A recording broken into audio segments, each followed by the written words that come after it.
Ready?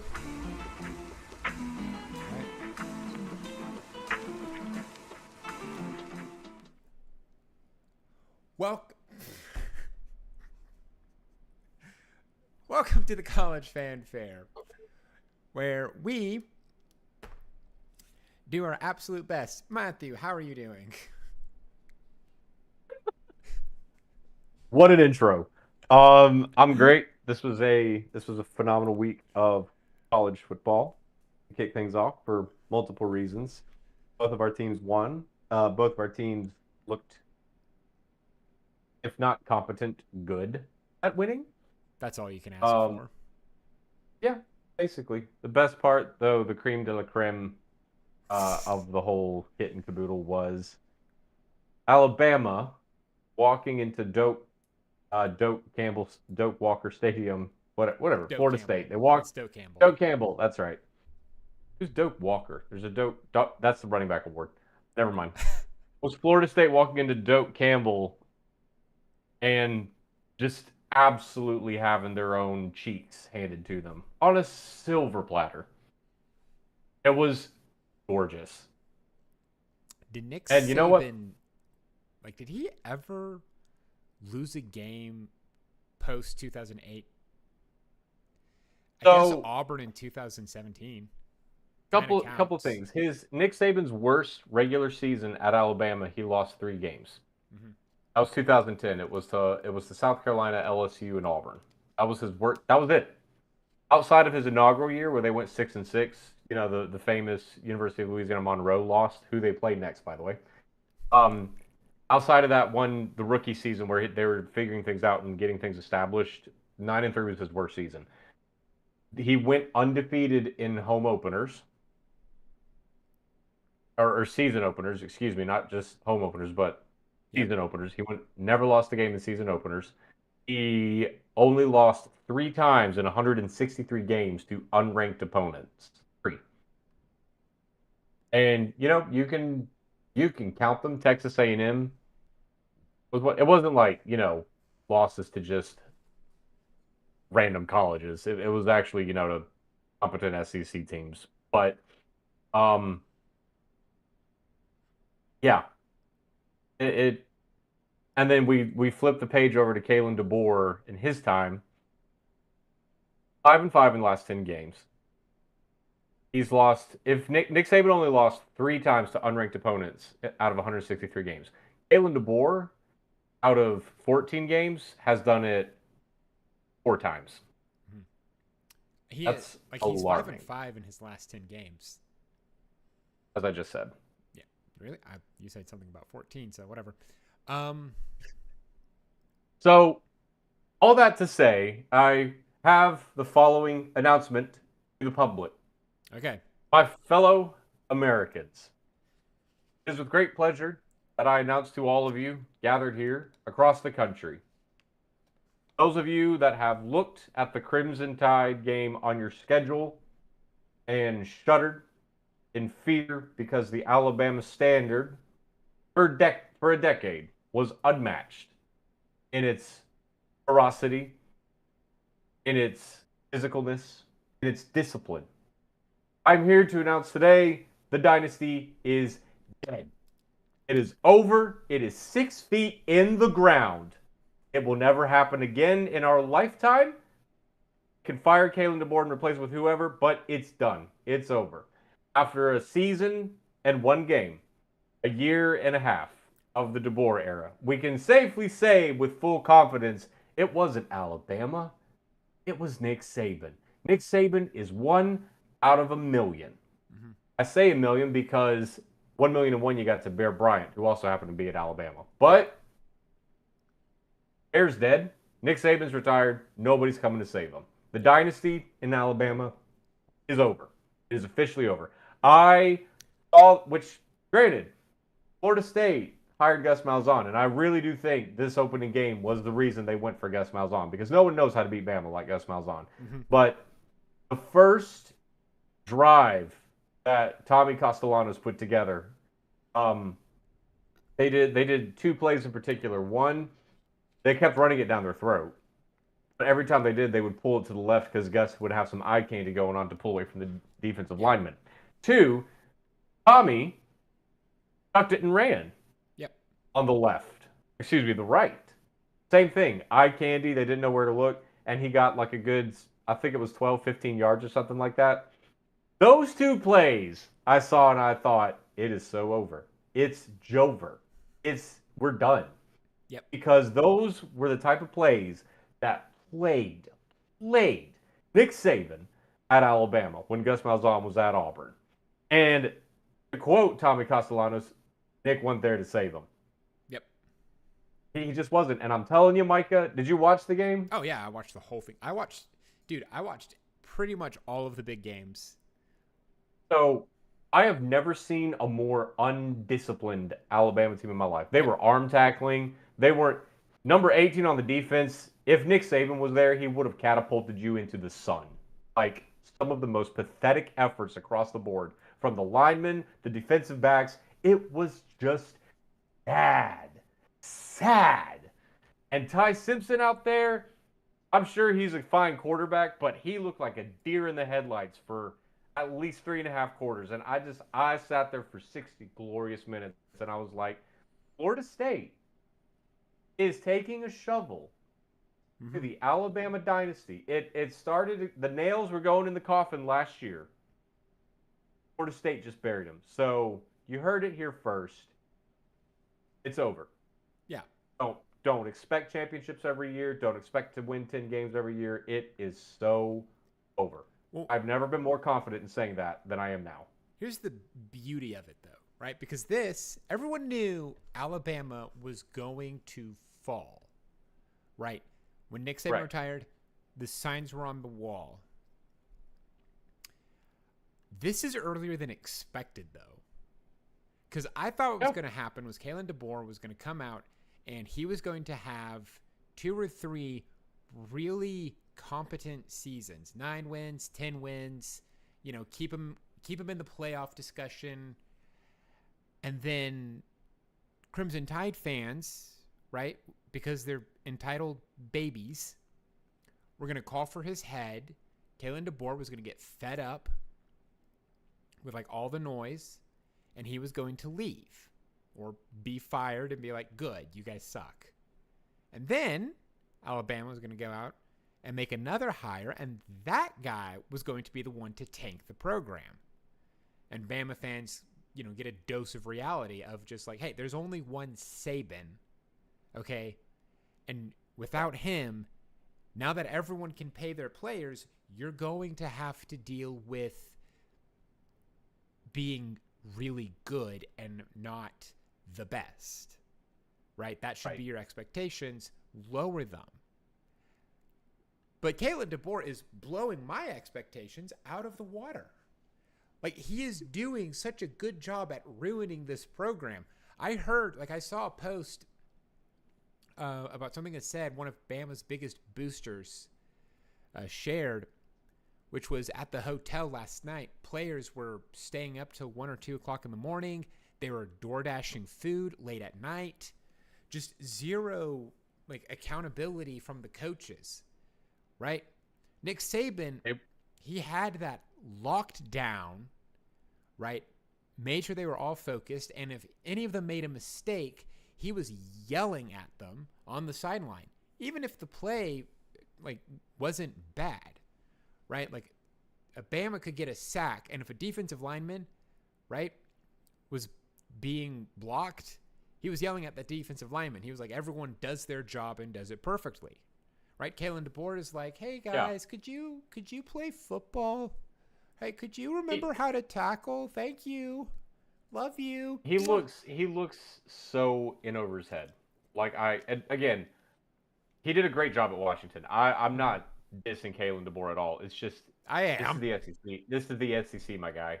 It was never going to be a good fit. He should have stayed at Washington. He should have done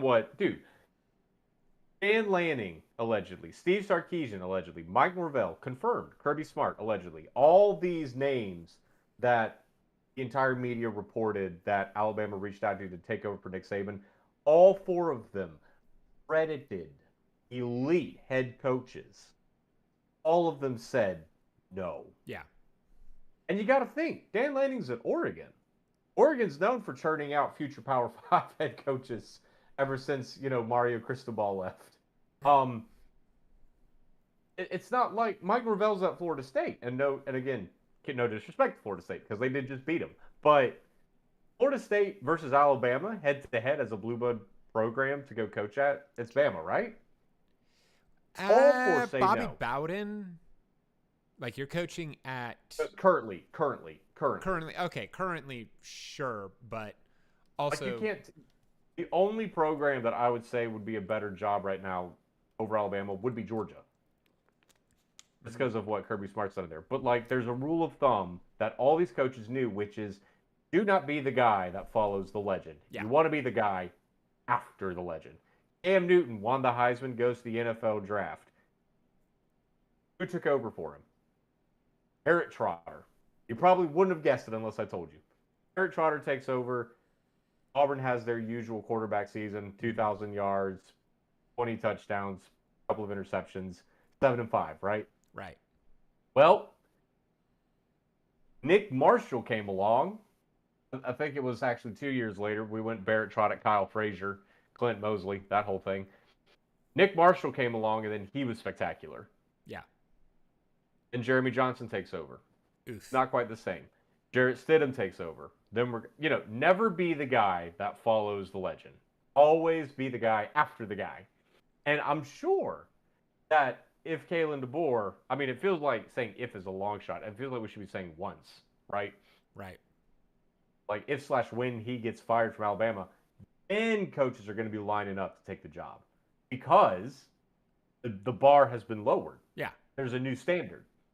And no matter who they hire, though, Micah, I'm telling you, the bar will never be raised back to where Saban had it. The dude was just different. I remember when it was Alabama, I think it was North Texas, they were up 56-0 or something in the fourth quarter. Right? Like, game is ridiculously out of hand, unless, an act of God came through for North Texas. But his players missed a couple of blocks to let North Texas cross over into Bama territory. Saban was just spewing them out. I mean, you would think they were trailing by 5. Yeah. With a minute, he was ripping them a new butthole. And that's why they won. Yeah. You're there to coach, not be your friend. Yeah. Yeah. I mean, he would. And I remember seeing that. I was like, that's a little over the top. But now I get it. Now I'm like, okay. No wonder. But thankfully, he's not there to do that anymore. As I said to start the show, Dynasty is over. Real quick, Micah. Yes. We're going to play a little game. This wasn't planned, but we're going to play it. ESPN's FPI, metrics, which is basically a poor man's Pro Football Focus, they adjusted, which they do this after every game for every team. The winning percentage for the remaining schedule is adjusted, depending on how the team played. Currently, as I see it, if ESPN's FPI were accurate 100% for Alabama the rest of the year, they have them going 6-6. Birmingham Bowl. That feels accurate, honestly. Well, real quick, we're just going to try this out real quick. We're going to play another round of win-loss. See what the human element thinks of this. All right, I'm going to save as last time. Bring it. No bits. No bits. Hey, it worked for me last time. That is true. But here's the remaining schedule, okay? Just going to read them off. You tell me win or lose. Got it. L.A. Monroe, Alabama. I know you said no bit. No bit. But this would be an amazing bit, honestly. Hey, you know what?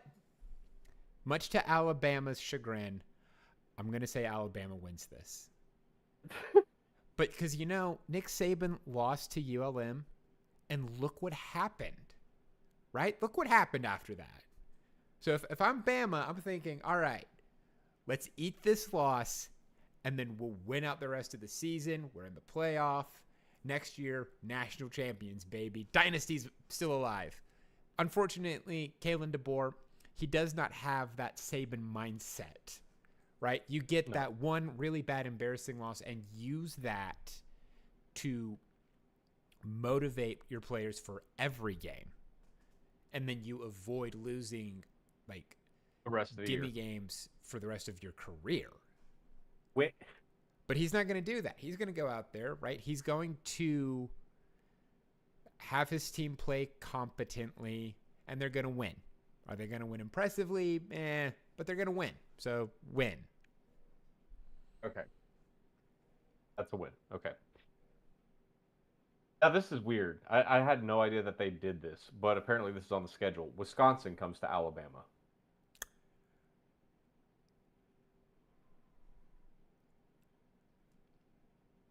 It's at Tuscaloosa. If they replayed Wisconsin at Wisconsin, I would say the Badgers. Wisconsin. Yeah. But because it's at Tuscaloosa, we'll say the Tide. Okay. Georgia and Alabama. At Georgia in Athens. Yeah. Right. It's the Athens Clark County State Penitentiary Football Club by a mile. Okay. All right. So Alabama will then be 2-2. Safe to assume if they are not in the bottom 20s, they are dropped out. Mm-hmm. Which then brings up the next opponent, Vanderbilt, who actually threw a wrench in Alabama's schedule last year. And really, honestly, we should be thanking Diego Pavia. Despite all of his cockiness and attitude, it is the game you can kind of circle as where things kind of started to unravel. Because the week before, they beat Georgia. And then Ryan Williams just stopped being... No, he was still solid the rest of the year, but that was never his had best another game. 100-yard game. I had Jalen Milroe in my top 5 in quarterbacks after that game. I was like, oh, look, he figured it out. Good. But it's just, that was the last time. Yeah. That was the last time people were like, oh, look at that. Alabama's still Bama. No, things dramatically changed after that Vanderbilt game. And this time the Commodores come to Tuscaloosa. Mm-hmm. If Alabama is unranked, how unmotivated are they to beat Vanderbilt? If it was Nick Saban, this would be murder, right? Like, Vanderbilt's program would have been buried in the ground if this was Saban. Like, he'd look at that loss last year and be like, are you kidding me? Okay, daddy's getting his belt, right? Yeah. Oh, 100%. This is not Nick Saban. This is loss number 3. Wow. Yeah. Okay, so like you said it themselves, they will be unranked coming into this game, right? Demoralized. Kalen DeBoring, he's standing man, because all he does is stand there, and that's it. Really quick, out of curiosity, I'm gonna look something up real fast. His coaching strategy is to look as bored as possible, and maybe he'll lull the enemy to sleep. That's the plan, and it doesn't work. Here is this is how the schedule lines up. Okay, this is Vanderbilt's schedule. Walking into that game, you ready? Mm-hmm. Virginia Tech, at Virginia Tech is next. I am looking. They got them last year. Yeah. Does Virginia Tech intimidate you enough to maybe give you the assumption Vandy will take care of business? Or not? I mean, they gave quickly has become my favorite Heisman candidate. I'm not saying he's going to win, but he's the candidate that I want. Lenore Seller, some fits in the first half. South Carolina only had 10 points, but they still had great offensive production. Just struggled to get into the end zone. So maybe they can slow Diego Pavia down. I genuinely believe this will be a close game. Is this at the Hokies Stadium? This is at Beamer Stadium. Okay. This is at Virginia Tech. I'm gonna say the Hokies win. I disagree. Really? I think it's going to be a hi to the audience, Bird. This is my little Auburn Tiger right here. trying to get to her bed. Professional podcasting, everyone. Hey, I disagree. Kirk Herbstreit I did, has his dog on game day every week, so that is true. I mean, here's the thing. I watched some of that Virginia Tech, South Carolina game. Brett Pry is out. Where you want the epitome of a dead man walking, it's Brett. He's lost the team. There's no confidence. They did take South Carolina to the wire, true, but they lost. What is she doing? She's gonna go look at birds. My cat named Bird is bird watching. Anyways, I think this is a Vanderbilt game. A Vanderbilt win. okay. Just hear me out. So Vandy wins that one. Vandy at South Carolina. I'm going to say South Carolina just because Lenore Sellers over Diego Pavia. But then Georgia State at Vanderbilt. And then Utah State at Vanderbilt. It's not far out of the question to assume, or it's not so far-fetched to assume Vanderbilt is 4-1 walking into Tuscaloosa, and Alabama's potentially 2-2. Yeah, and reeling from disastrous games and collapsed expectations. And then Vanderbilt, who beat them last year when they were unranked and Bama was ranked number 1, Vanderbilt could walk in ranked like 23, and Alabama could be out. That changes all the motivation. Mm-hmm. So are we looking at a Vanderbilt win again? I don't think it's out of the question.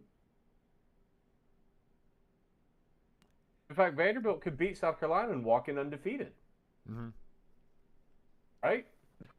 I still think South Carolina and the Hokies are going to beat them, so it's not going to be like they won't be 4-1. But I still think this is a Commodore win just because it's Kalen DeBover or Kalen DeBorver. The joke I'm trying to make is, there. Everyone knows it, but I just can't speak. Can you pause it real quick? No. Pause recording. We're live. Stay up for like 5 seconds. My wife just asked me to open the door for her. Okay. Oh.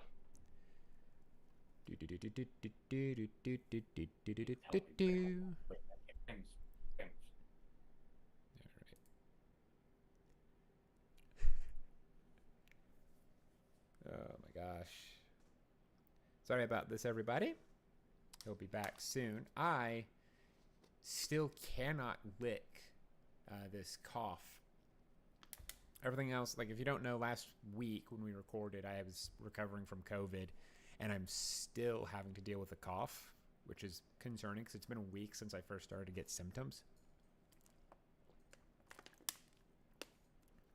So I'm holding it together, but it is awful.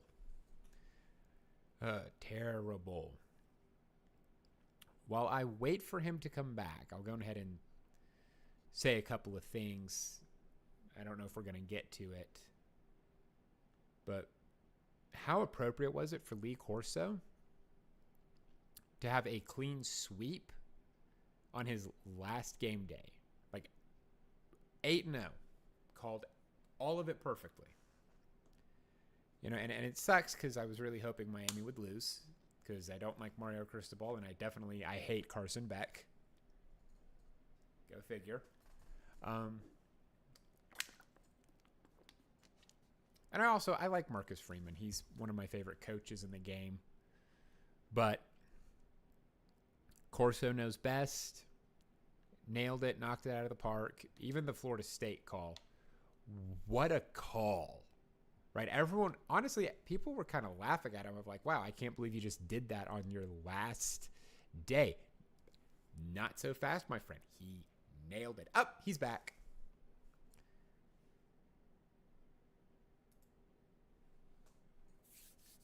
All right. Where were we? Anyways. Okay. So Vanderbilt, win or lose? Oh, lose. 2-3? Okay. Yeah. Alabama at Missouri. Sorry, everyone. Win. Tennessee at Alabama. Did you see the way Aguilera played, or whatever his name is. Aguilar. Aguilar? Yeah. Did you see the way he played? Aguilera. Aguilera. Yes, I did. Dude, Tennessee won the Nico trade, but that's for a different topic. A different podcast. But they've absolutely won that trade. Yeah, he's so good. Okay. So win. Right now you win for the balls, Yeah. right? Yeah. 2 and 4. Okay, so far we're at loss, win, loss, win, win. Loss, win. So we're at 3 and 4 right now. Alabama at South Carolina.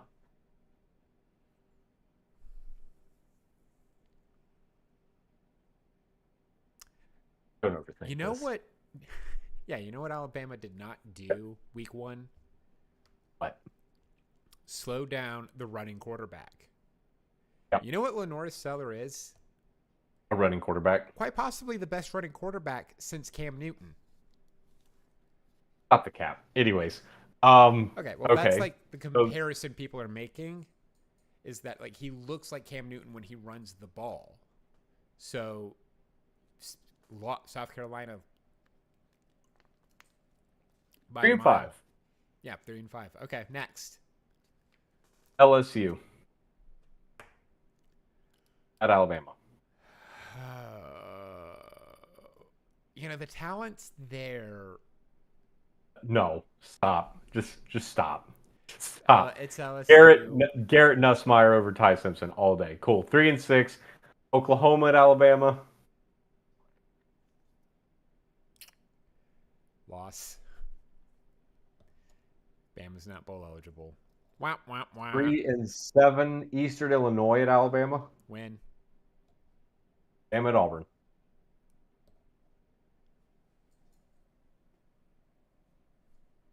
Yeah, that's what I thought.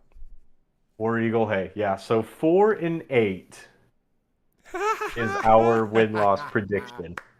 Last year, we did this for Florida State after Georgia Tech upset them in Ireland, and it was 2 and 10 was our final prediction. 1-11. Was it 1 and 11? We were off by 1 game. Yeah. So, can we touch upon Florida State real quick? Because yes. Turnaround, right?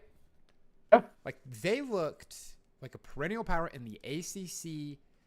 My prediction is they will take Boise State's place in the playoff, like top 25.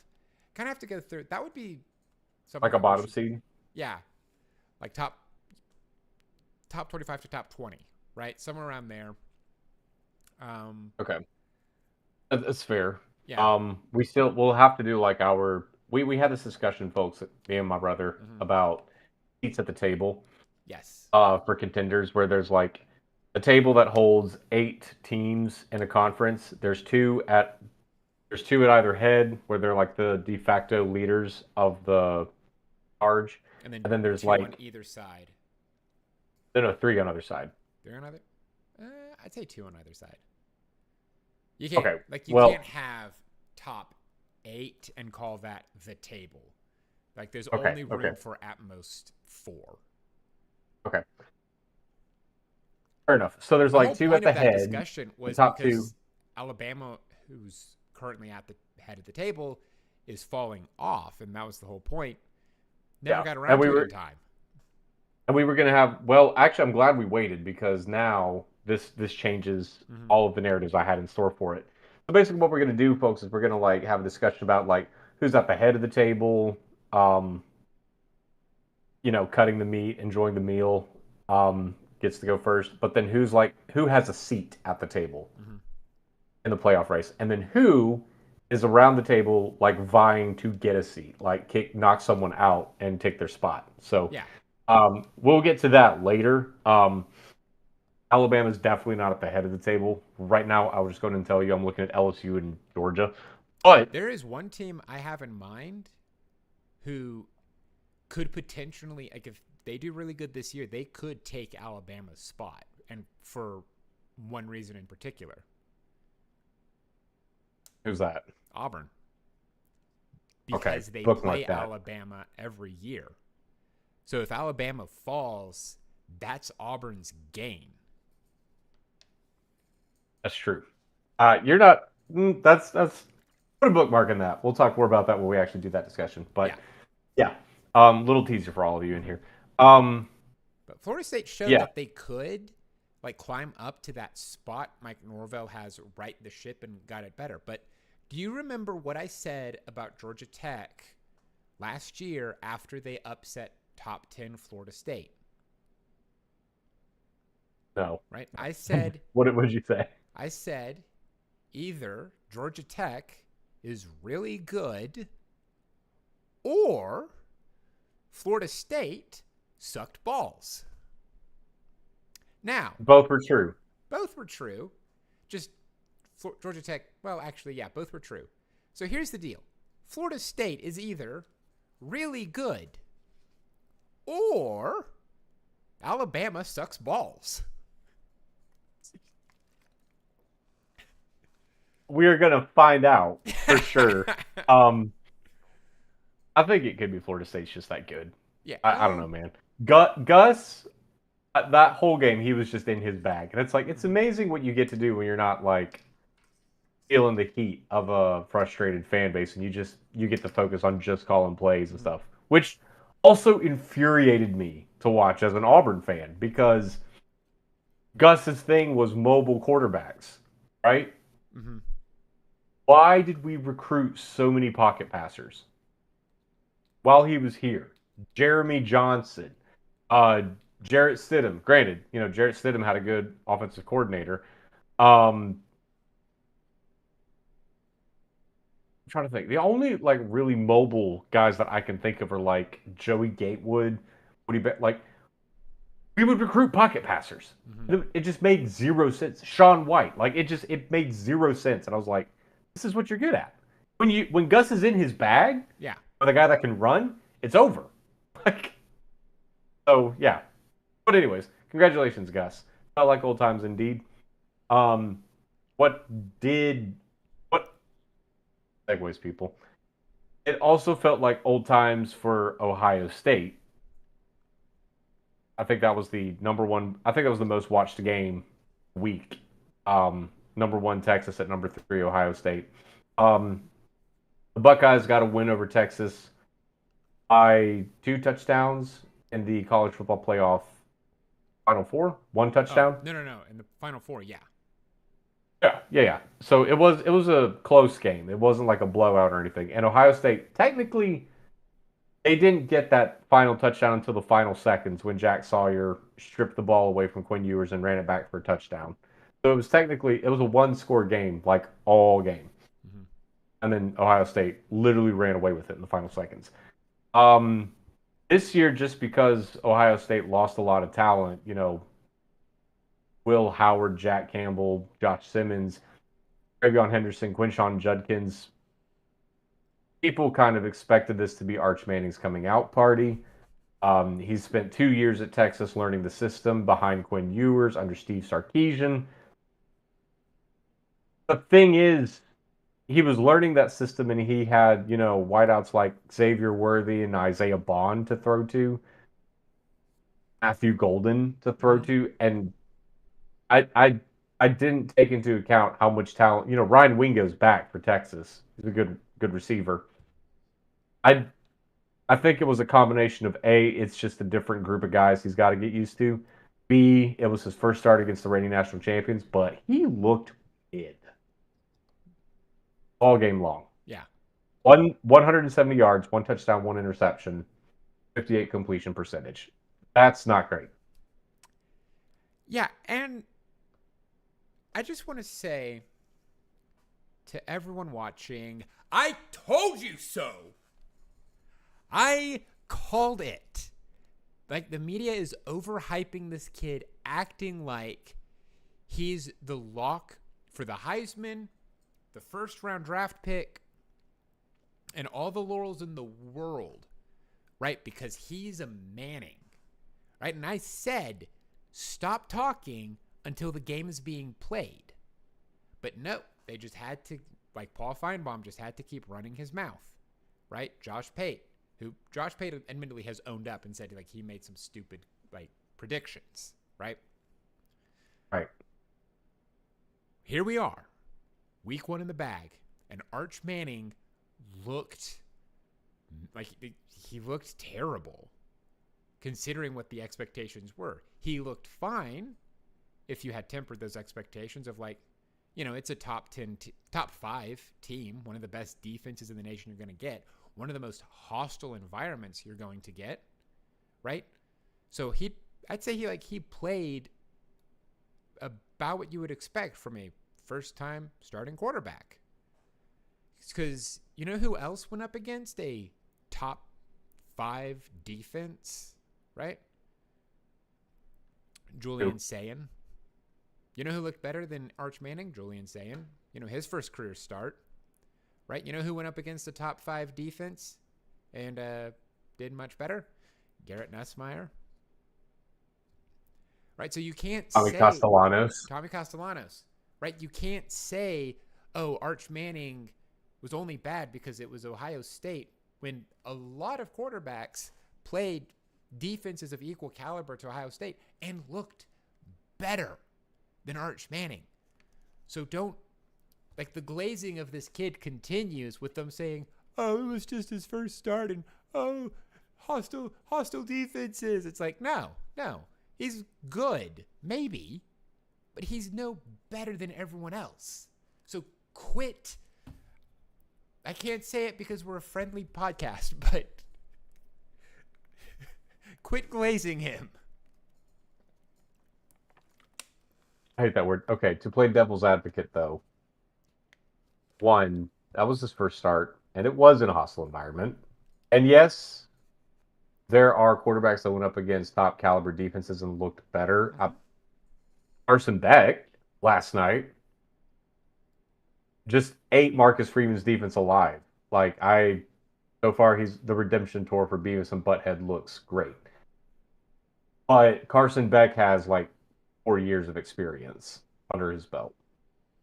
Garrett Nussmeier had a full season under his belt. Abe Clubman going up against LSU's defense. Full 2 years of experience underneath his belt. The only Tommy Castellanos and Julian Sayin are the only two that fit the message that you're trying to preach, which Julian Sayin didn't put up wow numbers either. But he had an easier time because it's easy to find open guys when Jeremiah Smith is taking away a lot of the looks from the defensive secondary because he's, him. But I think Arch, and remember this, Peyton Manning's first game was not great either.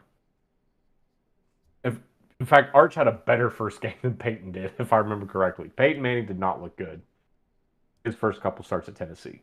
But eventually, once, you get your feet settled at the quarterback position, I think he'll be okay. I don't think he's going to be the first pick off the board. Right now, if you had to put a gun to my head and tell me which quarterback goes number 1 overall, Garrett Nussmeier. But, or Drew Aller, one of the two. Probably Garrett. Different podcast. Anyways, I agree with you that he was getting overhyped. Yes, because of the last name. It's Manning. It's going to carry a lot of weight. Okay, Marshall Manning. The same thing's going to happen when he eventually enters college football. Jack Brady, Tom Brady's son, when he starts playing football, it's going to happen. It's just going to happen. You can't escape the fame that comes with the name. Shedeur Sanders, Shiloh Sanders. You can't escape it. All right. Shedeur at least kind of lived up to all of that hype though. But he Travis Hunter. But still. Well, Shedeur had 2 years at HBCU to prep, and then he goes to Colorado, which, let's just be real, Colorado doesn't play the strongest schedule every year. He did look good though. I'm not downplaying his prep time and his seasons at Colorado. The defense is the offense isn't what lost them games for sure. It's hard to have a good defense when your only good player is Travis Hunter, who also plays wide receiver. Doesn't fix every problem for you, but it's just going to happen. If you have a last name like that, you're going to get hype. You're going to get attention. So I think Arch did have a lot of pressure, more pressure than most quarterbacks do in their first start because of that. Now that the bubble's kind of popped, and people are kind of deflating on their Arch expectations just because he didn't go in there and hang 400 on Ohio State. Now he's got more room to settle in and actually be the quarterback that Steve Sarkisian has been grooming him to be. So I think the next 2 games are like cupcakes. Yeah. Arch is going to be just fine. For a first start, though, that was bad. That was You hit no longer a the Heisman nail on favorite. the head there. Arch Manning is going to be just fine. And that's all he's got to be. Texas has the talent. Yeah. So, like, People keep acting like Arch Manning is going to be Superman in this league. Right? Like, we have never seen a quarterback like Arch Manning before. Yes, we have.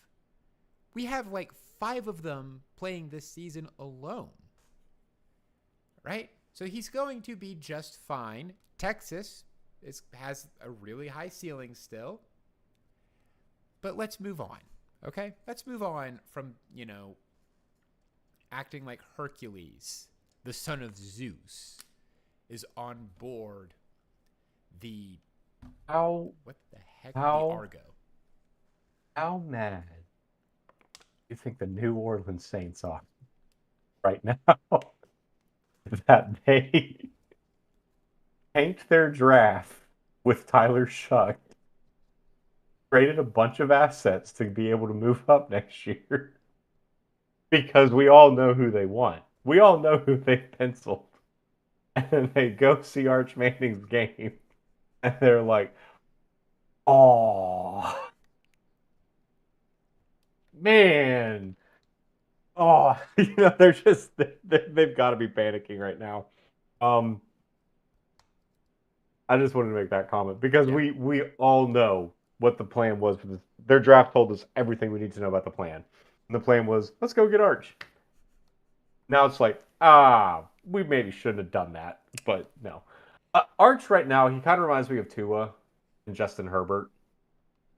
Tua was their so quarterback. much better in his debut. Tua had some stinkers. Yeah, but his debut against Georgia, right, where he carried that team on his back and won. You can't make that comparison between the two. No. The draft story between the 3 quarterbacks, Arch right now reminds me of Tua and Justin Herbert because Tua as the second he made that throw in the national championship game, everybody crowned him Heisman Trophy winner, #1 overall pick. That's all the film that they needed to see. Tua came out next year, played fine, played good, but he wasn't a bad player by no means imaginable. It was just he didn't really look like that player people crowned him to be. And then especially the next year when Joe Burrow took off out of left field, it was over. And of course, Tua goes #5 in the draft, and he's had a fine NFL career. Same thing with Justin Herbert. Justin Herbert, like I remember that year going into 2019.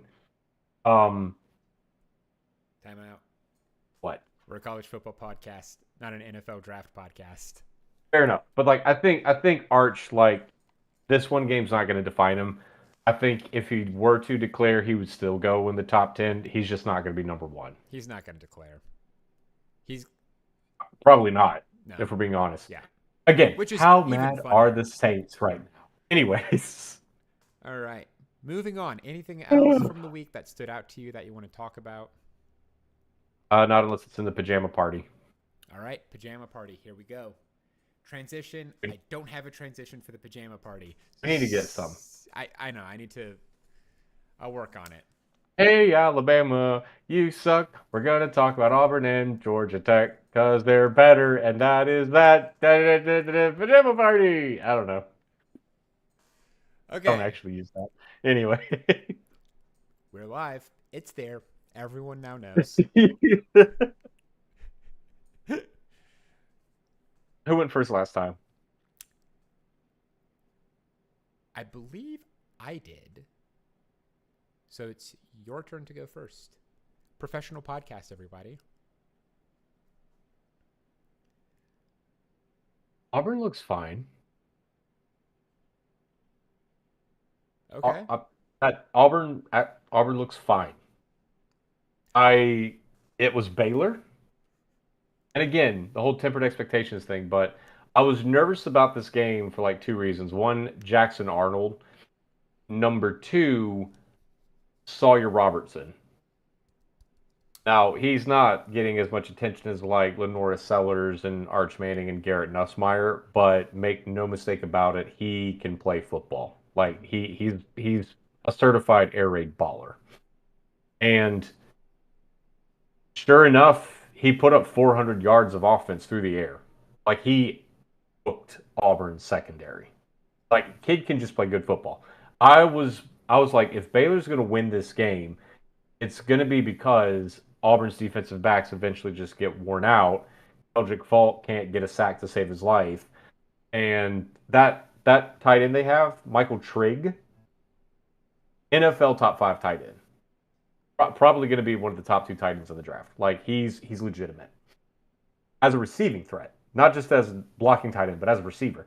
I was like, all it's going to take is just for an Auburn kick to go the other way and a couple of red zone plays by this Michael Trigg kid. Like, eventually the defense will get wore out and then Baylor can do whatever they want. Like, that's what concerned me. So, and then Jackson Arnold also concerned because it was like, what kind of improvement has Hugh Freeze talked about? Because he says he's looked improved. He doesn't say specifically where, right? And Jackson had fumble issues last year. The numbers just aren't very expiring. I get it. The circumstances at Oklahoma played a big part of that, but still, though, both kind of went like this. So, yes, Sawyer Robertson did, in fact, torch us. Like, I was sitting there, I was watching the secondary scramble for their lives, and I was like, oh my God, someone please just make a tackle. Like, it's insane. He lit Auburn up to the tune of 406 yards and 3 touchdowns. It was nuts. I was losing my mind. I was like, can we sack him? Can we get, like, it was insane. It was insane. But the thing is, Auburn's defense did put him on the ground. Keldrick Falk eventually did get that sack that he needed. No turnovers, but they got stops when they needed to. There was like 2 key 4th down stops that they had to make. Like at the start of the game, it was 4th and goal. Baylor decided to go for it. They were already up by 3, so if they got the touchdown, it would be 10-0 Baylor. And who knows how the game could have gone after that, right? Mm-hmm. Auburn steps up, knocks the ball away, turnover on downs to Auburn, right? And then at the end of the game, again, 4th and goal. Or not 4th and goal. Yeah, it was 4th and goal. They elect to go for it. This is it. Like, it's the ball game. Auburn once again knocks the ball away. So they didn't have a great day tackling, but they had a great day stepping up when they needed to. Would be nice if they would actually tackle, so they don't have to do that. But I'm sure DJ Durkin will fix that, right, DJ? It was like the Baylor players just dumped a bucket of lube on them or butter or something, and then came out of the locker room, and because there's not an NCAA rule that says they can't, they got away with it because we couldn't catch them to save our lives. But it didn't matter because Jackson Arnold on the flip side, how did that work out? Glad you asked, even though you didn't. The thing that's improved the most with Jackson, we finally got an answer, was the RPO decision making.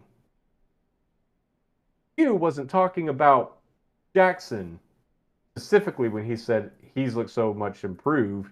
He was referencing Jackson and the offense as a whole. Because Peyton Thorne, this is what killed Auburn over and over again. Peyton Thorne would try to run the RPO, but the run-pass option works like this. You take what the defense gives you. And if the defense gives you an opportunity to run, you run. If it gives you the opportunity to pass, you pass. That's why it's called the run-pass option. Peyton refused to take that. Him and Hank Brown both are liable for this. They both wanted to pass the ball every time. Hugh Freeze also takes some of this blame. He wanted to pass the ball. So it was really the PO. The PPO, passer pass option. And they kept forcing the ball where it didn't need to go, which led to a lot of turnovers. Jackson, Auburn's got studs at receiver. Eric Singleton Jr., Cam Coleman, Barry Thompson, Horatio Fields, Malcolm Simmons. The list just goes on. Like, Auburn's deep at receiver. Baylor did everything they could to take them away, and they did a pretty good job. Auburn's leading receiver was Malcolm Simmons with 1 catch for 26 yards. Rather than try to force the ball to make Hugh Freeze and the offensive weapons and the fans happy, Jackson would just tuck it and run. And that was one of his specialties in high school. It's one of the things he did well at Oklahoma. If the defense wasn't giving him the pass, he would just go, all right, and he just tucked it, and he took off for like 6 or 7 yards. And the idea, Micah, in the RPO is eventually, if you're using the pass to break open, if the pass is what you're getting away with, or if the run's what you're getting away with, the defense pulls guys in or pushes guys out to take away that option from you. Start playing zone. Yeah, and Auburn was waiting for Baylor to start stacking the box to get some of these safeties off Cam and Eric. They never did, which of course frustrated everybody because they're supposed to be the bread and butter this year. It frustrated Hugh Freeze, and Hugh Freeze admitted it. It frustrated Jackson because he wanted to pass it, and he admitted it. But you know what? Baylor didn't want to play that defense, so Auburn said, okay, and they just shoved the ball right down their throat to the tune of 300 yards and won by double digits. And so I was like, that's what he means by improvement. Jackson's making better decisions, and now going forward, we still have those wideouts. Cam Coleman and Eric Singleton and Perry and Malcolm. We still got them, right? Right. But now everyone knows we can run it too. And that's going to be a nightmare for defensive coordinators going forward because now it's like, do we want to pull a Baylor and just refuse to move up on the line of scrimmage and give Jackson and Damari Alston and Jeremiah, give them all these lanes and opportunities to run for like 6 or 7 yards? Or do we actually want to try to force Jackson to beat us with his arm and let Cam Coleman and Eric Singleton burn us every game? So it was very, very exciting to watch. Auburn looks, from the eye test, outside of a couple of tackles in the secondary, Auburn looks like a complete team. Yep. Like, and the media is catching on. Like, people are already saying, like, okay, here's the dark horse, and you almost always find Auburn in the list somewhere now. Like, I'm excited to see where. Like, they're among 4 teams. Like, Florida State's the other one that could be ranked when the AP comes out. But yeah. It's just the way they've played. Georgia Tech, too. But I hope not. But like, we're not ready. We get Ball State and South Alabama next at home, so those will be good tune-up games, especially to get Jackson and his receivers on the same page to kind of put defenses on notice that, hey, don't forget, we can pass it too. The game I've got circled the most, like the game I had circled walking into the season was Baylor. I was like, okay, it is time for Hugh Freeze to show some proof of concept, and we're going to figure that out right away. In a hostile environment at a good group of 4 school that has a history of competing at the highest level with a good quarterback. We're going to figure that out right away. And we passed. We did it. 38-24. Now I've got Oklahoma circled. Because now the question is going to be, okay, let's beef it up a little and go into the SEC. And no disrespect to Sawyer Robinson, but I like John Mateer as a quarterback better. That's going to be a different competition. So we'll see if Auburn can get to 4-0. Go ahead and pencil them in for 9 wins, 9 or 10 wins at least. Yeah. So we'll see. You can go ahead and pencil them in for beating Alabama, which that's alone is going to save Hugh Freeze's job. I'm going to let you say that and not me. I'm not going to anger, the football gods. So okay, but it's Kalen DeBoring, so yeah. So. But we did it. We are back. Anyways. At the very least, you have Auburn. one taste of victory to carry you through the rest of the season. And there's nothing better than starting the season 1-0. Oh, yeah, dude. Stress-free football. Yeah. Watching. It's a great feeling. Auburn should be, I predict, they should handle business versus Ball State and South Alabama. If they absolutely torch them, they'll walk into Norman ranked like 20 or something like that. So we'll see. We'll see. All right. Off to a good start. Georgia Tech. boy. How many teams can turn the ball over in their first 3 possessions and win? Right? How many can do that? Not many. Not many, no. How many teams, right, will run it for 320 yards in 3.5 quarters because you spent the first half of the quarter turning the ball over 3 times? Not many, right? How many teams has an absolute juggernaut at quarterback who is ready to die playing this sport and he doesn't care? Not many.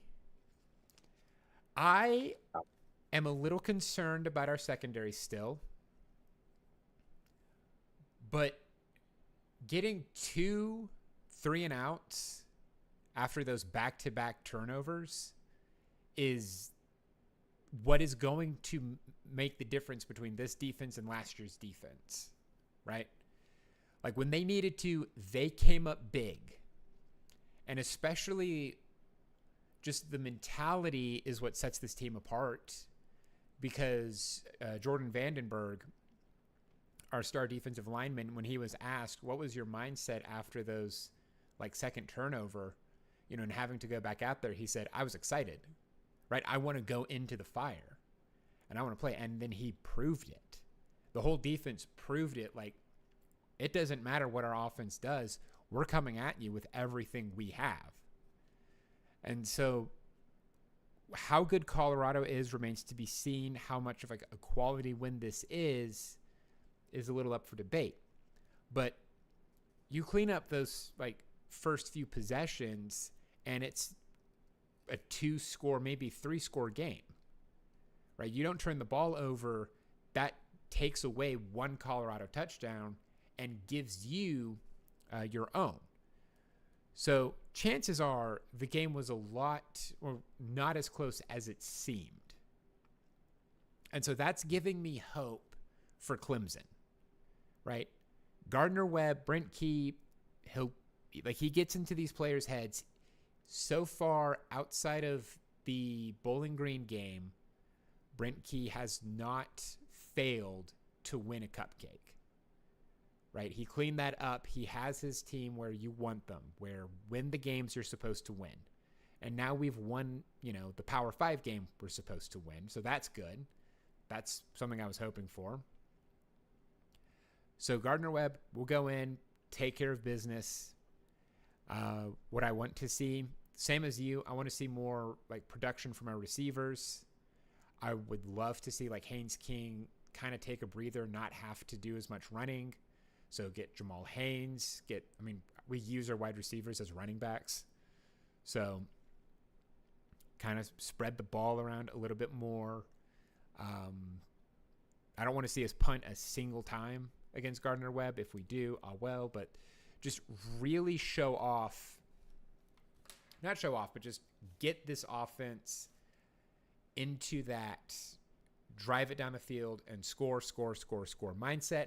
And I really want to see the secondary play like a Blake Gideon secondary. Like, he made so much noise at Texas. He kind of like engineered his own practice regimens, and that's what allowed him to take a 3-star and turn him into an All-American.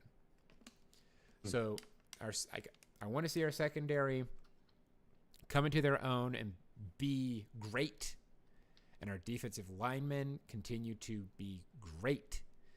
And I want to see us ready to go. We don't go in. Clemson has to come to us, and when they do, swarm them, cover them, walk out undefeated. I wouldn't put it past them. The way that Haynes King plays with just his team first mentality, especially in Atlanta, in front of the home crowd. Yeah. Clemson does not need to sleepwalk into this game. Like, there's a good chance LSU will beat them twice, and that's because Georgia Tech took advantage of their mumbleness. Is that the word? I don't know. But yeah, the stage is set for sure. I mean, just run it And down their throat, and we exactly. And I said, like, for Georgia Tech to compete for a playoff spot or an ACC appearance, there's 3 games they got to worry about, right? Colorado, Clemson, Georgia. They took care of one. Yep. So far, we're on track. So if we just do they play Florida State Clemson, this year? No. Besides those 3, our hardest opponents, Duke and Pitt, who both look fantastic. Unfortunately, they both look really good, especially Duke. But Duke did allow Elon to score 17 points. Like, it's one billionaire, and he scored 17 points on you fools. What is your problem? Elon Musk and a bunch of Tesla bots out there. Nah, it's just Elon Musk. He's just out there by Just himself. him. What's up, everybody? Football. Anyways, I don't know what he sounds like. Perfect. Is that all you got for Georgia Tech, or? Oh yeah. One more thing. Quit turning the ball over. Okay. That's it. Just secondary needs to come to their own. It's amazing how many parallels you can draw between Georgia Tech and Auburn, right? We both have white boy quarterbacks that can run it down can't say the word because we're a family-friendly show, but throat. What other word was there? That is the word. No. Don't worry about it. The word Anyways. that came before that. It's a portmanteau of 2 other words. One of them. Okay, no. It's fine. Anyway, Yeah, my friends. Oh, run it through my friends' throat. So that's what we're gonna go with. Picks. We're going into picks. Sure. We're running the ball down into picks. Quick update for the fans though. So we try to do like 10 games a week. It's just a struggle to find games that actually matter to fill out all 10 slots. So we'll still do 10 max. Some weeks though it's going to be like 7. Yeah. Just because, I don't think anybody gives a rip about Candy Cane College versus whatnot university. So let's go ahead and get into it real quick. Score update. We're tied. How we're doing. We picked everything. I thought for sure because I picked Florida State. No, we both picked Florida State. We both picked Florida State. And dang. I was going to pick Alabama, though, and then you talked me into picking Florida State. So this is your undoing. You picked Clemson. I was vindicated. Once again, both Arch Manning and Clemson saying they were mid. I was right. And so thanks to that, I tied you, right? Because we only disagreed once. Yep. So. Okay. Time to see how much ball either my way, little brother the true really ball knows. knower is Lee Corso. He went 8-0. Yes. Rest in peace, buddy. He's not dead. He just retired. Yeah, retire in peace. Anyways. I imagine this Okay. week we're going to have a much more interesting time with some disagreements.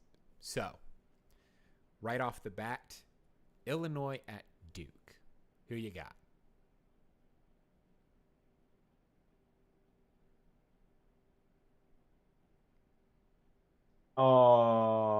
See, this was Illinois a week ago, and the Duke actually looks really good. I'm going to say Illinois just because, it's Brett Bielema. He's had time to get his guys into the program, and Luke Altmaier, not the flashiest quarterback, but he's a good game manager and can get the job done. So, Okay, so Illinois. darn. I'm also going to go Illinois. This is one of those games where it could go either or.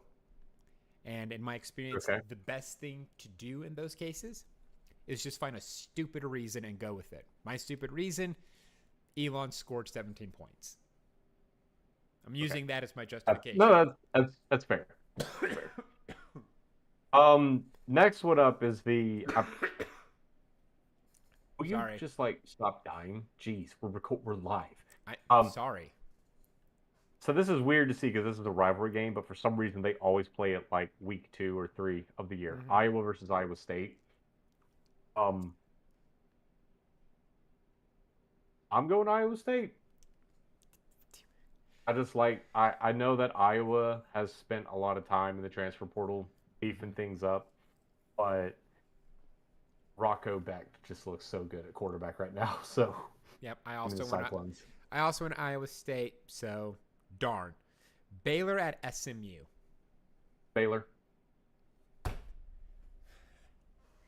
This is boring. I also went Baylor.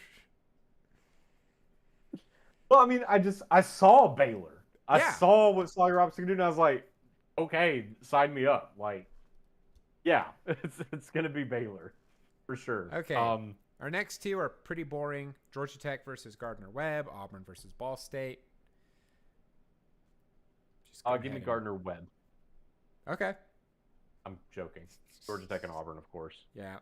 No need to really get into that. So that's easy. And then next up, Oklahoma State at Oregon.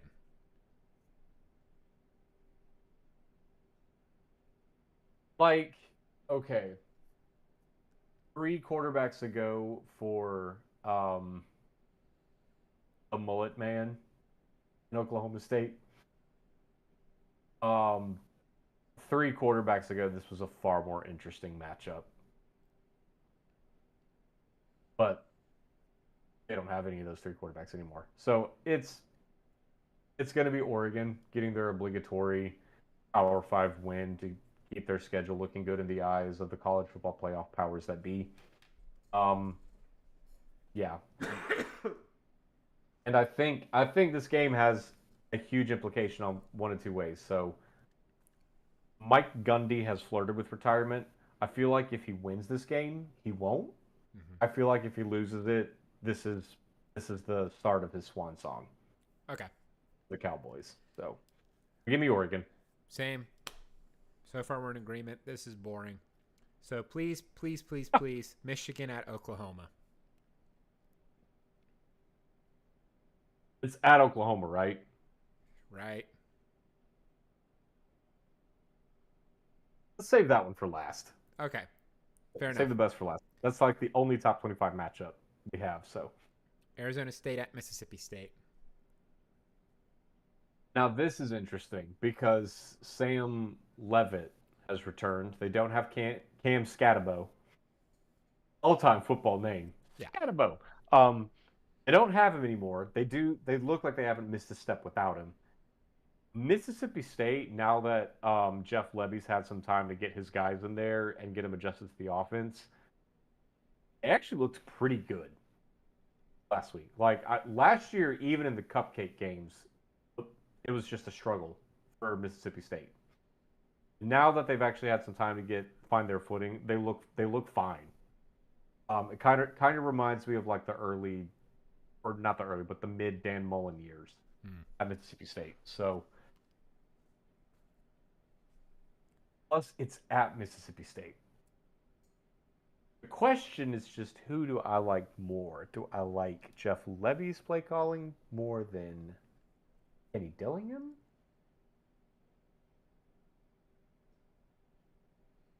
Who are you taking? I picked Arizona State because this is who I believe to be the best in the Big 12 right now versus a mid-SEC team. Well, maybe not mid. High mid-tier SEC team. And if we've seen anything, the SEC's name doesn't carry as much weight as it used to. So give me the Sun Devils.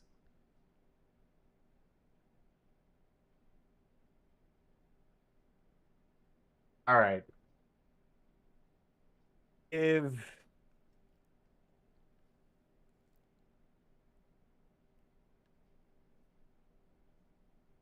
a second. I'm professional podcasting. Real quick.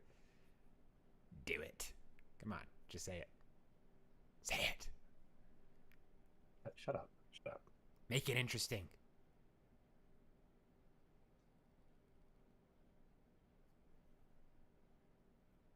Give me 1 second. Whoa.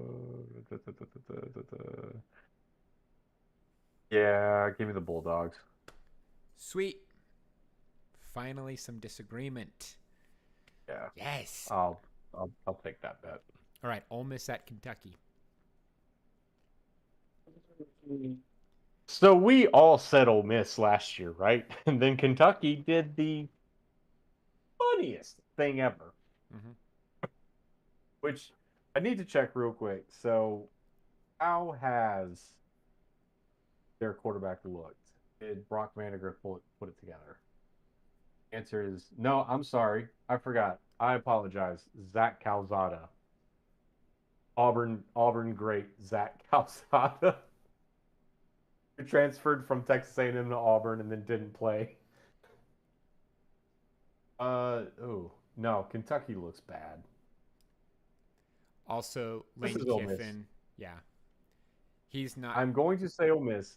This time, I know I'm correct. Yeah. Lane Kiffin, he's like Nick Saban. He doesn't forget a loss. No. Okay, so okay, there we go. best for last, Michigan at Oklahoma. You're missing one. No, I'm not. South Florida versus Florida.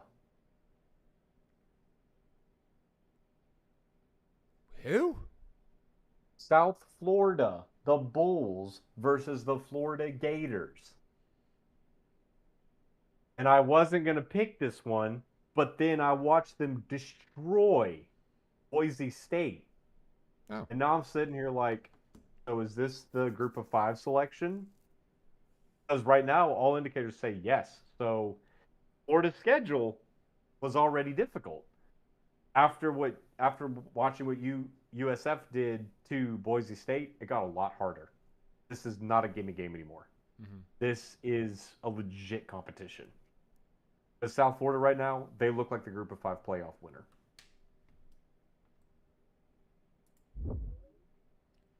Now he's looking at some numbers.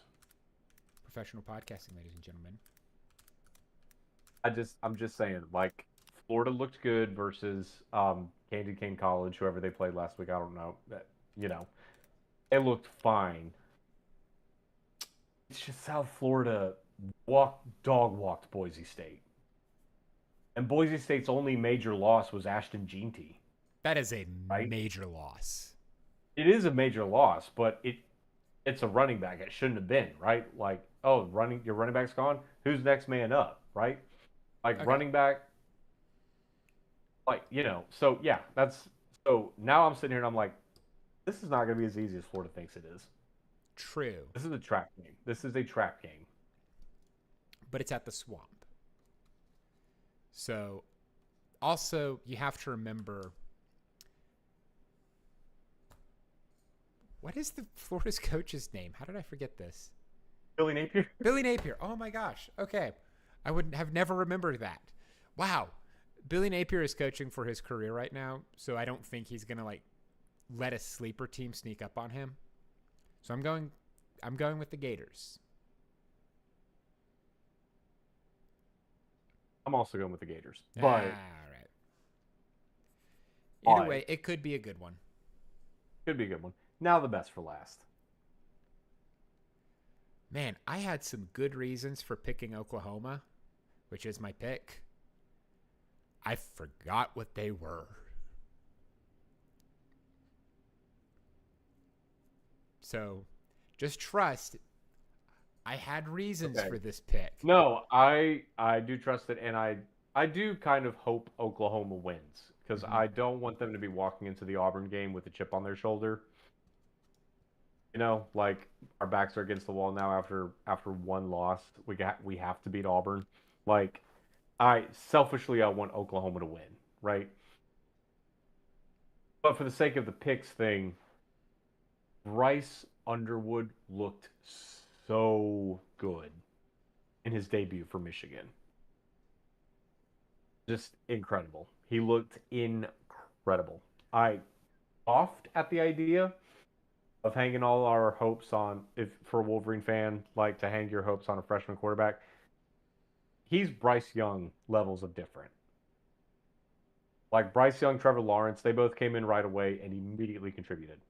Mm-hmm. That's the kind of quarterback that Michigan has right now with Bryce Underwood. So again, I hope Oklahoma wins it. I really do. For the sake of the picks show, I am going to say Michigan. Okay. I think Sharon Moore, the Wolverines definitely have a chip on their shoulder after last year.